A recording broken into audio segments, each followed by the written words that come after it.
Привет, это Анна, и ты на канале Эволюция личности. С чего же начать саморазвитие? Этим вопросом задаются миллионы людей по всему миру, когда задумываются о том, чтобы стать успешнее и лучше себя сегодняшнего. Давайте вместе попробуем разобраться в этом. Я уверена, что к концу этого ролика мы найдем нужный ответ и будем полностью готовы к тому, чтобы сделать первый шаг на пути к саморазвитию. Поехали! Для того, чтобы понять, с чего начать саморазвитие, нам необходимо выделить одну сферу жизни, с которой мы и начнем. Психологи обобщенно выделяют 4 сферы жизни человека: физическая, духовная, материальная и социальная. Давайте кратко разберем каждую из них. К физической сфере жизни человека мы можем отнести все, что связано с телом и его функциями. Это здоровье, это то, как мы выглядим, наше физическое состояние и так далее. К материальной сфере мы отнесем карьеру, бизнес, наличие наличных, в общем, финансовое благополучие. К социальной сфере можно отнести коммуникации с людьми, то есть наши отношения с окружающими. И духовная сфера жизни человека включает в себя все, что связано с нашим внутренним миром. То есть это наши личные духовные качества, наши принципы, моральный устой и все в этом духе. Отлично, теперь мы знаем, какие существуют 4 сферы жизни. С какой же начать? Вот, в этом-то и весь смысл. Нужно начать задавать себе правильные вопросы. Наш мозг дает нам абсолютно любые ответы. Зададим мы ему дурацкий вопрос, он даст нам дурацкий ответ. Зададим мы ему правильный вопрос, он и на этот вопрос найдет ответ. Смотрите, как это происходит. Когда мы задаем себе какой-либо вопрос, например, почему я толстая? Мозг начинает активно искать ответы на этот вопрос. И в итоге мы получаем ответы вроде «потому что ты много ешь». Логично, да? Но когда мы задаем себе другой вопрос, что мне нужно сделать для того, чтобы избавиться от лишнего веса, тогда наш мозг сосредотачивается на этом вопросе и также начинает искать ответ. Вы можете сказать, но мы ведь не все знаем. Наш мозг не может знать абсолютно всего в этом мире. Верно, не можем. Но когда мы задаем себе вопрос, если у нас нет ответа, то наш мозг начинает поиск той информации, которая нас интересует. То есть, хотите вы яблоко? Он фокусируется на этом яблоке и начинает искать его. Где же мне найти это яблоко?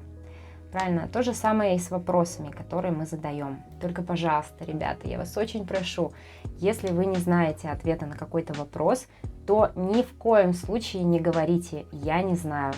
Эта фраза действует очень негативно. Она расслабляет мозг, и он просто перестает работать над этим вопросом. В таком случае он никогда не даст вам ответ.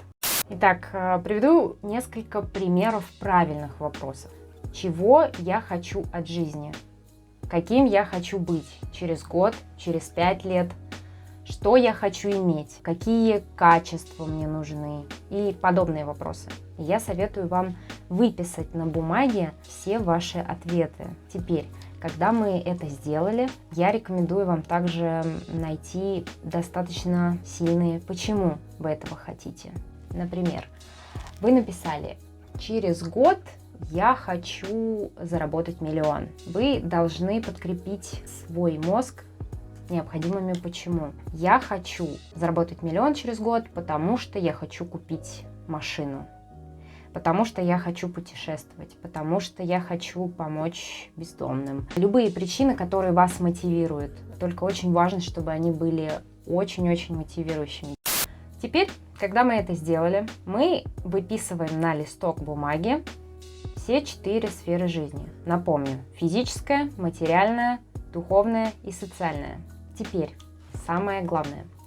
Исходя из вопросов и ответов, и также ваших «почему», конечно же, поставьте напротив каждой сферы жизни цифру от 1 до 4, где единица – это наиболее преуспевающая на данный момент в вашей жизни сфера, и 4 – это никуда не годится.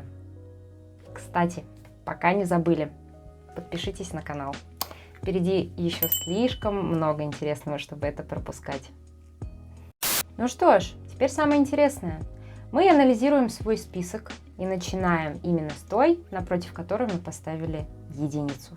Конечно, вы можете возразить, почему нужно начать именно с плохой сферы, почему я не могу развивать все. Дело в том, что мозг, он очень любит расслабляться. И если мы попытаемся сосредоточить его на нескольких сферах, то он просто перестанет нас слушаться. Это проверено на себе. На самом деле, занимаясь одной сферой, вы постепенно будете вливаться во все остальные. Это войдет у вас в привычку, потому что вам очень понравится развиваться, и это проверено также на себе. Хочу рассказать свой личный пример. В прошлом году я поправилась на 7 килограмм. Для меня это такой весомый был набор, и я сильно начала страдать от этого. И сейчас я расскажу вам, как все 4 сферы жизни моих пострадали от этого. Ну, во-первых, я стала хуже себя чувствовать. Мое сердце забивалось в ужасном каком-то ритме, а я всего лишь поднялась по лестнице 2 или 3 этажа. Мой гормональный фон сломался. У меня были депрессии, я была вспыльчивой. Мой муж просто от меня иногда вешался. Далее полетела моя уверенность в себе, что относится к духовной сфере жизни, да. И это уже повлияло на оставшиеся 2 сферы. Я перестала искать точки соприкосновения в общении с людьми.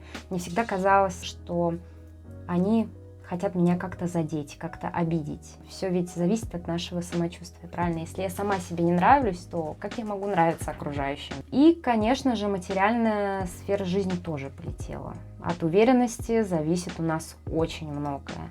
Я стала сомневаться в себе, как я вообще смогу работать, зарабатывать, как меня люди на работу вообще примут, да, я как раз в тот момент думала, чем мне заняться. Вот так это повлияло на мою жизнь. Когда я осознала, что мне нужно сейчас похудеть, то есть исправить мое физическое состояние, я начала наводить там порядок. Я начала активно худеть, стала заниматься с тренером, которая мне очень помогла.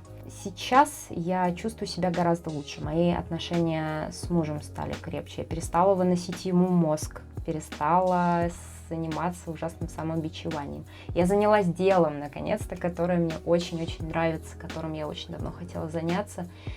И мое здоровье сейчас просто на высоте. Так что это работает, это действительно очень круто. Вкупе с этим я стала заниматься всеми оставшимися сферами жизни. И сейчас я очень рада тому, что я начала именно с одной самой больной своей темы. Так, окей, мы определились со сферой жизни, с которой мы начнем саморазвитие. Что же делать? Какие шаги предпринимать? Все очень просто. Читайте книги. Нет, это не весь совет. Продолжение следует. Мы живем сейчас в потрясающее время. Наши родители, вспомните, для того, чтобы найти какую-то замечательную одну книгу, которая перевернет их жизнь, они перечитают десятки книг в библиотеке, а у нас есть все. У нас есть Google, YouTube и множество других источников, благодаря которым мы можем развиваться, читать книги, находить и читать нужную информацию. Это очень сильно экономит нам время, так что мы можем этим пользоваться в свободном доступе. Еще что мы можем сделать? Спрашивайте советов. Смотрите видео, слушайте аудиозаписи людей, у которых уже получилось. Если это ваши знакомые, тем лучше. Ваш знакомый заработал 1 миллион, спросите его, как он это сделал. Ваш знакомый похудел, спросите у него. Ваш знакомый бросил курить, ваш знакомый научился тому, чему вы давно не можете научиться. Спросите у него. Это сэкономит вам очень много времени. И человеку, у которого вы спросите совет, будет очень приятно. И он с радостью, я уверена, поделится с вами своим секретом счастья.